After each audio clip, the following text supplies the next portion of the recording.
Welcome to the social science class. Today we are going to start the new chapter. Children, this chapter comes under the alternative academic calendar. The question answers of this chapter would not be there in your midterm exams. But as we have to know, we have to have the knowledge of the chapter. So I am giving you the brief information about it.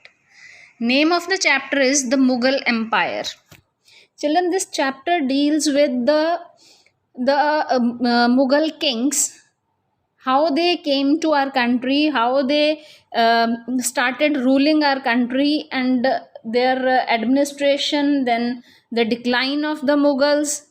Everything is included in this. The Mughal Empire basically was started with the first battle of Panipat in our country. Children, you have studied about the Delhi Sultanate in the previous chapter. The last kingdom under the Delhi Sultanate was the Lodhi dynasty. Their famous ruler, Ibrahim Lodi, was quite intolerant with the masses.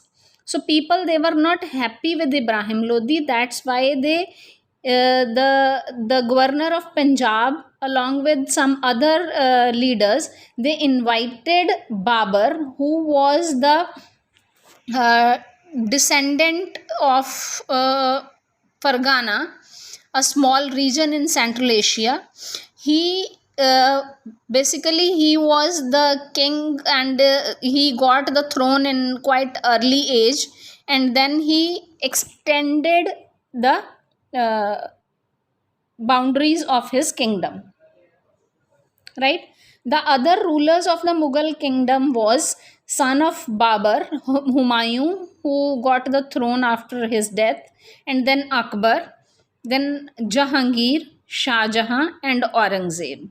So let's discuss about them in a short explanation. Children, Babur, he came to our country in 1520.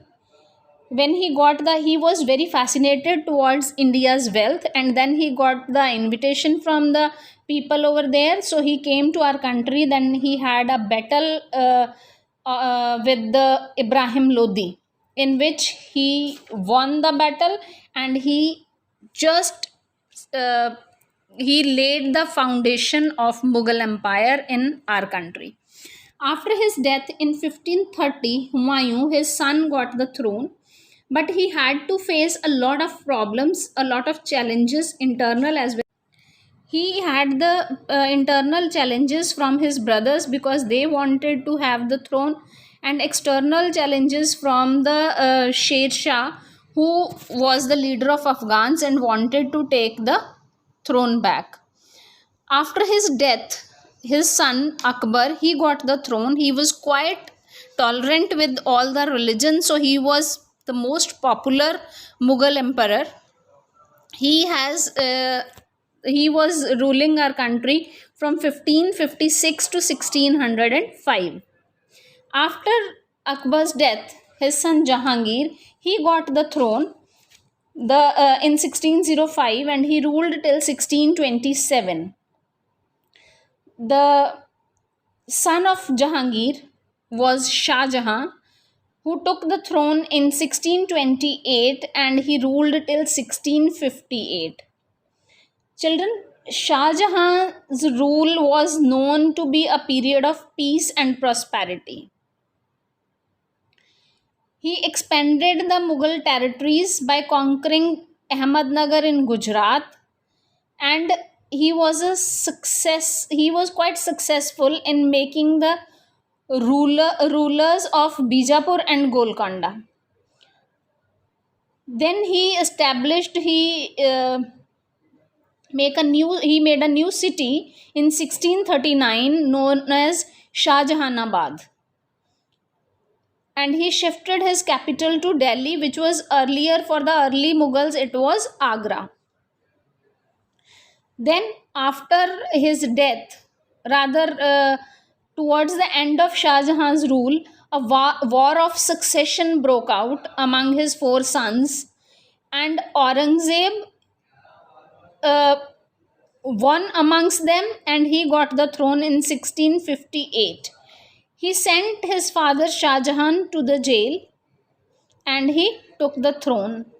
Under his rule of about 50 years, the Mughal Empire extended from Kashmir in the north up to Karnataka in the south.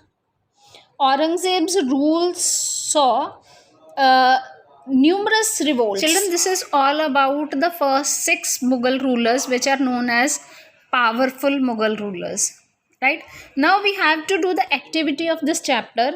You need to find out the pictures of these rulers from the internet and do write 2 important points of each on a plain sheet and then paste it in your notebook.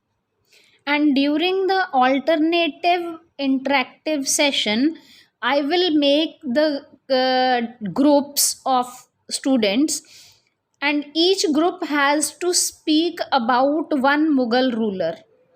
This way, we will be able to have a discussion on various rulers and their positive as well as negative points. Right? It will help you all to understand about all the kings.